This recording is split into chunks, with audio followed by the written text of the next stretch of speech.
Gue yakin setiap orang pasti punya standarnya masing-masing ketika mencari pasangan. Baik itu cewek ataupun cowok. Permasalahannya adalah di media sosial, itu kalau nggak cewek cowok, kalau misalnya ngomongin soal standarnya masing-masing, itu pasti bakal dirujak. Kadang yang cewek-cewek duluan lah gitu dirujak karena gue pengen punya pasangan gaji 30 juta per bulan, pengen punya pasangan yang ganteng biar kalau misalnya dibawa kemana-mana nggak malu-maluin dan segala macem. Terus kalau misalnya cowok gitu pasti dirujak juga kalau misalkan ngomongin soal standarnya mereka, pengen punya pasangan kayak waifu yang bisa masakin dia gitu setiap pagi. Terus habis itu pengen punya pasangan, ini pasti bakal rame, pengen punya pasangan yang masih virgin, yang masih perawan, langsung tuh ribut pasti kolom komentar. Apakah salah orang punya standarnya masing-masing berdasarkan opini pribadi gue? Itu enggak. Yang salah adalah ketika standar orang-orang dijadikan standar umum, atau sebaliknya ketika elu atau orang lain mencoba untuk menyamakan standarnya dengan standar orang lain. Nah itu salah. Yang pada akhirnya ketika ada proses kayak gue pengen ngikutin standarnya mereka gitu, gue pengen ngikutin standarnya dia, sampai pada akhirnya terjadilah sebuah fenomena yang sekarang lagi rame banget diomongin di media sosial, namanya standar TikTok. Dan di video ngopi kesempatan kali ini, marilah sama-sama kita ngomongin soal standar tersebut yang lagi rame banget. Gue kebanyakan ngomong standar, ini bukan standar motor gitu ya, kriteria lah. Tapi orang-orang pada nyebut sebagai standar TikTok gitu. Istilahnya standar TikTok. Nah, kita bakal ngomongin ini di sini. Jadi selamat datang di Ngobrolin Persa Indonesia, di mana pada kesempatan kayak ini kita bakal ngobrolin soal fenomena yang lagi rame banget diomongin sama orang-orang tentang standar TikTok yang katanya toksik banget, yang bahkan sampai bisa membuat hubungan orang lain itu hancur. Nah, permasalahan ini itu gak cuma ramai di TikTok doang, tapi udah sampai di Facebook juga. Di tanggal 24 Januari 2025 udah ada yang nge-share. Kalau gak salah nama akunnya Mas Kyo Need Learning, di grup drama internet gorengan Re, di mana dia ngeposting sebuah foto kompilasi tentang tren terbaru TikTok. Di tanggal ini yang mereka buat video gitu ya, tentang ciri-ciri cowok yang harus dihindari. Dan ini menarik banget, tapi sebelum kita terjun ke pembahasan ini, mari sama-sama gue kasih tahu ke lo semua tentang kenapa pada akhirnya ada yang namanya istilah standar TikTok. Singkatnya, ada orang yang cerita kalau misalnya dia baru aja cerai sama istrinya gara-gara istrinya sering banget nontonin video TikTok. Yang pada akhirnya masing-masing sendiri kayak, gila, dia kayak ngerasa gak bersyukur gitu. Terus habis itu bilang kalau misalkan, dia kena pengaruh yang namanya standar TikTok. Dan seingat gue, ini cerita udah pernah gue bacain di video Aci atau di video Ngopi gitu. Tapi entah kenapa ini muncul lagi di TikTok. Terus habis itu pada akhirnya orang-orang pada ngebahas dan juga nge-repost tentang standar TikTok. Oke. Kayak misalkan dari fuckboy berkelas 8 ini. Sorry, gue zoom dulu. Karena gue yakin lu pasti gak bakal bisa ngeliat. Oke. Dimana ini postingan ini banget coy, rame banget di repost sama orang-orang. Biar gue bacain. Ini yang terjadi sama rumah tangga saya. Bulan lalu saya baru memberikan talak kepada mantan istri saya karena dia merasa uang nafkah yang saya berikan 7 juta di luar uang belanja dan kebutuhan rumah. Wow, boleh juga. Buat gua gitu ya, yang standarnya miskin ini udah gede sih. Tapi ya mungkin standar orang beda-beda, oke. Dianggap terlalu sedikit dengan kondisi belum punya anak. Dia bilang standar seorang wanita masa kini itu 15 juta per bulan. Dia dapat info tersebut dari seorang influencer di TikTok. Ya buat teman-teman kreator gitu ya, hati-hati kalau misalnya ngomong gitu, sampai pada akhirnya orang-orang mungkin bakalan ngikutin apa yang lu omongin tanpa lu sendiri sadar kayak gitu. Makanya di video Ngopi ini gue selalu bilang kayak, opini gue bisa bener bisa ya salah gitu, silakan koreksi, dan kalau misalnya ada yang mau nambahin silakan tambahin. Soalnya gue takutnya dia ada di antara lu semua yang emang kayak mikir anjirnya omongan Om Ray ini mutlak benar nih, padahal mah kagak kayak gitu. Gue senang banget kalau misalnya emang ada yang revisi, ada yang nambahin dan segala macam. Saya dibilang mau kondo, padahal saya udah kasih jatah 3 juta per bulan buat ortu dia. Dan 6 juta per semester buat SPP kuliah adeknya. Padahal di rumah juga saya sudah sediakan ART untuk bantu masak, cuci baju, bersih-bersih rumah. Saya hanya minta tolong ambilkan makan sepulang saya kerja karena capek. Tapi saya dibilang patriarki. Bismillah, tanggal 3 Desember sidang pertama perceraian kami di Pengadilan Agama. Patriarki apa banget Pak? Itu kayak ya men's rule the world lah. Jadi pemikiran kalau misalnya cowok itu lebih superior daripada perempuan gitu. Tapi gue yakin kalau misalkan di lingkungan tempat gue bermain gitu ya, kayaknya cowok-cowok tuh pada menghormati cewek-cewek, dan begitu pun cewek-ceweknya gitu sebaliknya. Alhamdulillah lingkungan gue masih gak terlalu toxic ini gitu ya. Dan alhamdulillah gue juga ketemu sama ibu negara yang notabene dia gak pernah install TikTok sama sekali gitu. Dan ada sesuatu yang menarik ketika kita nanti bakal ngebahas tentang pembahasan yang selanjutnya. Nah, gara-gara postingan ini banyak banget orang-orang yang nge-share.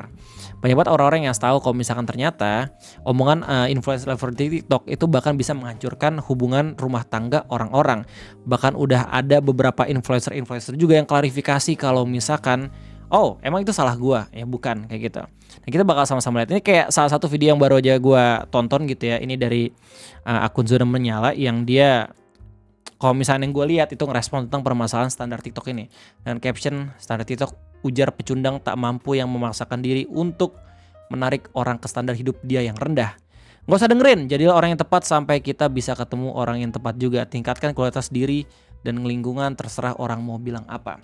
Baik lagi, gue bilang setiap orang punya standar masing-masing dan menurut gue itu gak bermasalah. Yang bermasalah adalah ketika lu mencoba untuk memaksakan diri menyesuaikan standar orang lain gitu. Padahal bulan dan matahari itu pasti punya waktunya sendiri buat bersinar. Anjay.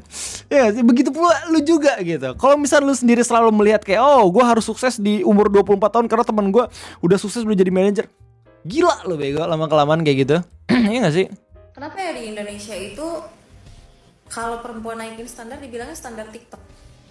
Standar hidup semua orang boleh punya ekspektasi yang tinggi.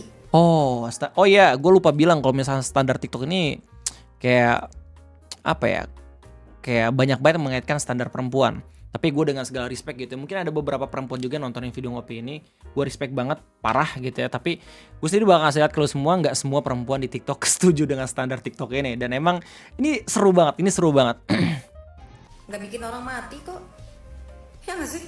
Nggak buru-buru nikah, sabar nunggu orang yang tepat, dan Anjir, musiknya musik meme coy. tepat itu sendiri. Ding. Memperbaiki diri, memperbaiki kualitas diri, memperbaiki kapasitas, memperbaiki lingkungan, sabar sampai akhirnya ketemu dengan orang yang tepat, Nah, dengan itu nggak standar salah. hidup yang kita bidik gitu loh. Ya, itu nggak salah.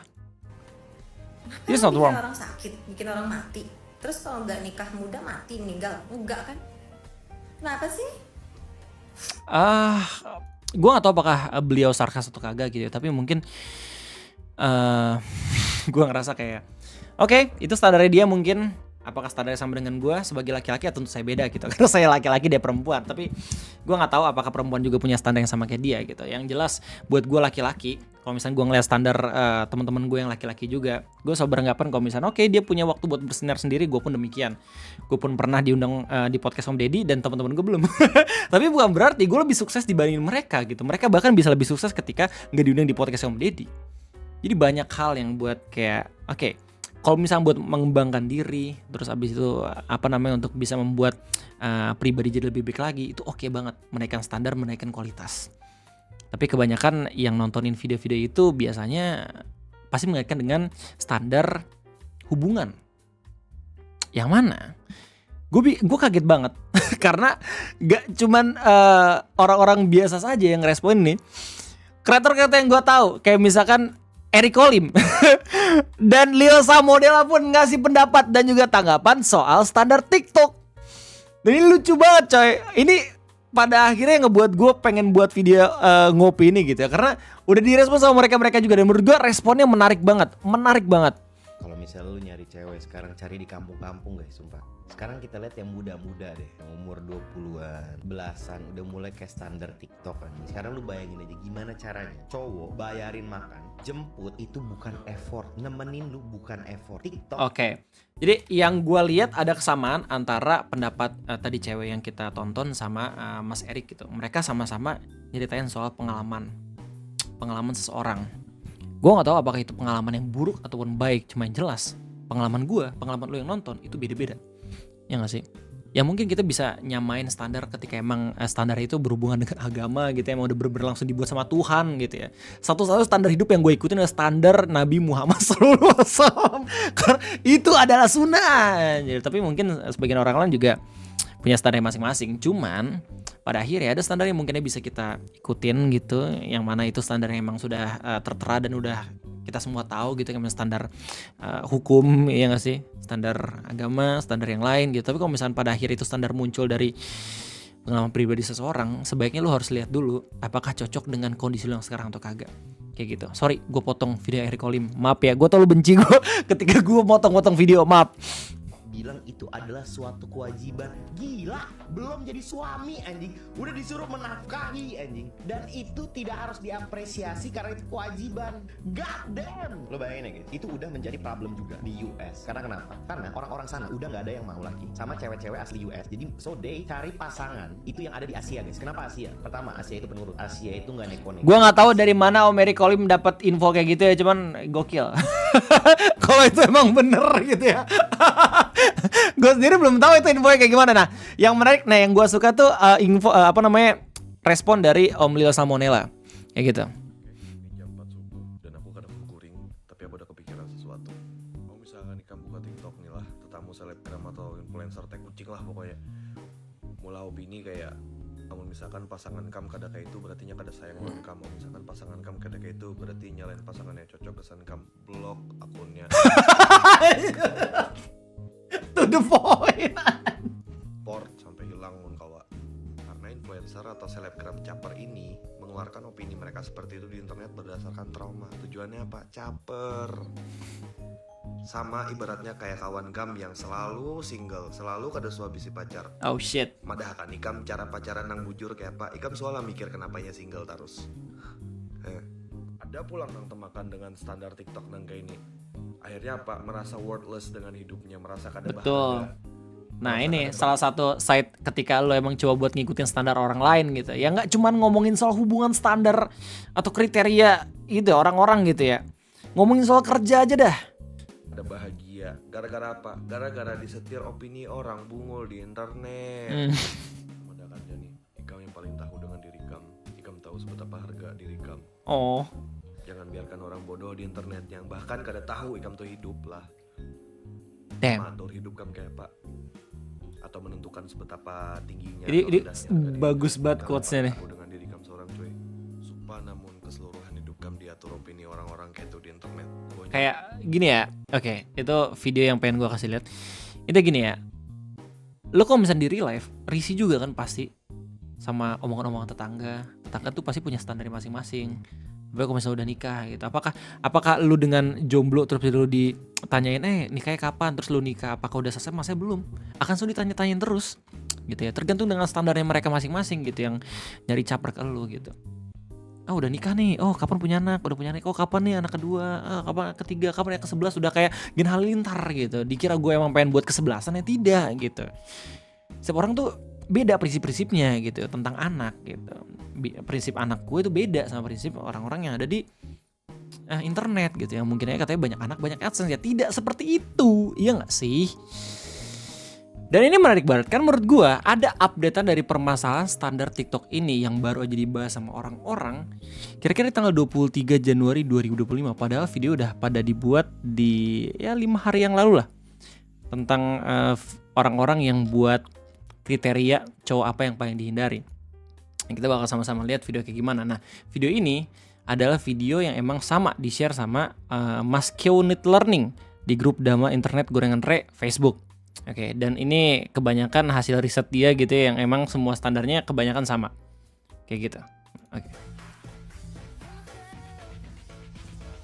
3 ciri-ciri laki-laki yang harus dihindari. Oke, yang satu bio angka Romawi.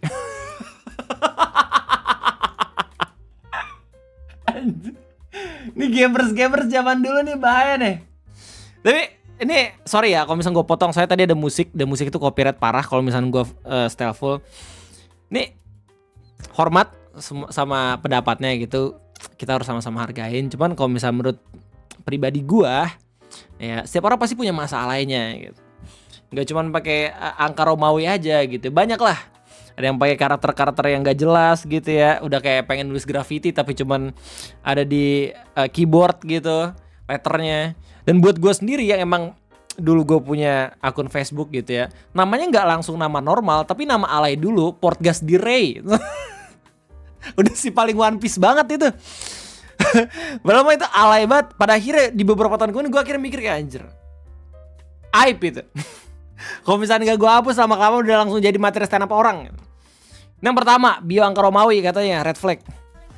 Yang kedua apa? Yang kedua mbak, following kayak asrama putri. Ya mungkin ini bener. Gue juga benci sama temen-temen gue yang banyak banget cecet ceweknya gitu.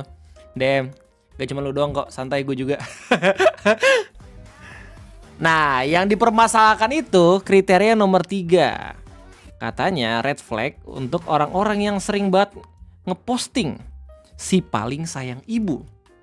Dan menurut gua ini aneh banget. Bukan aneh karena kriteria yang mereka tentukan gitu ya. Tapi kalau misalnya gue lihat dari researchnya Mas Kyono Need Learning di drama internet Gorengan Re, hampir dari video-video yang punya tema yang sama gitu ya, itu kalimatnya juga mirip semuanya gitu. Posting isinya sayang ibu, posting si paling sayang ibu, postingan si paling sayang ibu, posting isinya sayang ibu. Kayak emang ada yang mengarahkan gitu. Kayak ada call-nya kalau misalnya di influencer gitu. Oh, kamu pengen posting kayak gini harus ada ini nih, kalimat ini ya, kamu harus cantumin dulu segala macam gitu. Gue nggak tahu apakah mereka pada akhirnya cuma ngikutin tren doang ya biar direkomendasiin sama algoritma TikTok gitu. Tapi emang beneran ada seseorang yang mengarahkan gitu. Hampir semuanya sama loh cuy. Tapi di postingan ini juga ada kalimat counternya, ada argumen counternya gitu. Ini langsung di-share sama cowok. Salah satu orang TikTok kayaknya. Ingat Nona, Anda kelak akan menjadi seorang ibu juga. Bagaimana nanti anakmu lebih memilih pasangannya ketimbang dirimu. Itu argumentasi yang valid menurut gue dan solid. Ibu diprioritaskan ketika belum menikah, setelah menikah keluarga yang diprioritaskan. Tetapi bukan berarti menelantarkan. Damn. It was a good quotes menurut gue. Dan emang kalau misalnya ngomongin soal ilmu agama gitu ya, emang sebagai seorang laki-laki emang ada kewajiban juga gitu tetap untuk ngasih sedikit hartanya gitu ke orang tua, khususnya ibu gitu. Kalau misalnya pada akhirnya ibunya itu udah nggak punya sumber buat menafkahi diri sendiri. Kalau misalnya secara strata kebutuhan sandang, pangan, dan papan emang istri dan juga keluarga itu diprioritaskan. Tapi kalau misalnya untuk tingkatan kemuliaan ya, bukan kemuliaan, jatuhnya kehormatan gitu, kayak masih tetap ibu deh. Cuman gue nggak tahu, ilmunya masih belum terlalu kuat gue ya di sana gitu. Silakan koreksi gue kalau misalnya gue salah. Nah yang jelas gara-gara banyak banget orang-orang yang buat tentang postingan ini, orang-orang tuh jadi rame banget nge-counter argumennya. Dan gak sedikit juga ada yang setuju dengan ciri-ciri yang harus dihindari ini, tapi ada juga yang nggak setuju sama argumentasinya. Bahkan ada Mas Moreno Hagen juga yang buat video tentang top 3 laki-laki yang wajib lu hindari tahun 2025. Dan dia juga adalah seorang laki-laki. Laki-laki yang wajib lu hindari di tahun 2025 ini. Gue yakin konten ini tuh sangat-sangat bermanfaat untuk cewek-cewek seluruh Indonesia. Oh enggak, dia ngebahas juga sama kayak gue. Oh ya, dan tadi gue sempat bilang kalau misalkan ada beberapa perempuan juga yang emang ngasih argumentasinya tentang standar TikTok yang emang berseberangan gitu sama orang-orang yang ada di sini. Bentar, gue cari tahu dulu. Gue agak sedikit lupa. Bentar. Nah ini. Buat kayak videonya Mbak Adela Wulandari. cewek-cewek, jangan apa-apa ngikutin FYP TikTok. Yes, dan tadi gue bilang nggak semua cewek itu sama gitu ya, dan nggak semua orang itu punya standar masing-masing. Bahkan di TikTok itu sendiri, meskipun orang-orang tuh pada bilang kayak anjir TikTok jadi udah jelek banget karena emang udah buat standar-standar yang bisa ngerusak orang gitu. Tapi pada akhirnya nggak semua orang-orang di TikTok pun kayak gitu. Dan gue respect, apresiasi sedalam-dalamnya buat kreator-kreator yang emang mau terjun ke TikTok dan juga buat konten-konten bandingan sampai pada akhirnya opininya nggak cuma satu doang. Dan itu salah. Menurut gue lu keren banget. Jangan selalu mengcompare pasanganmu dengan FYP TikTok, dengan pasangan-pasangan atau suami-suami yang ada di TikTok yang didahulukan istrinya. Percayalah, kita nggak akan ngerasa bersyukur kalau kita bandingin sama apa yang ada di FYP TikTok. Dan kamu wanita selalu menuntut suamimu untuk menjadi apa yang kamu lihat di FYP TikTok tiap hari. Damn. Nah itu datang langsung argumennya dari seorang wanita juga. Jadi gimana tanggapan lu semua tentang standar TikTok ini? Silahkan tulis di kolom komentar. Gua penasaran sama lu semua kayak gimana pendapatnya. Ya ditunggu. Thank you banget. Itu aja mungkin video ngopi kesempatan kayak ini. Kalau misalnya kalian semua suka, jangan lupa buat like, please. Yang belum subscribe, jangan lupa buat subscribe. Thank you banget udah betah nontonin dan juga dengerin ya Pinggo sama beberapa menit. Kita ketemu lagi nanti di next video. Sampai jumpa.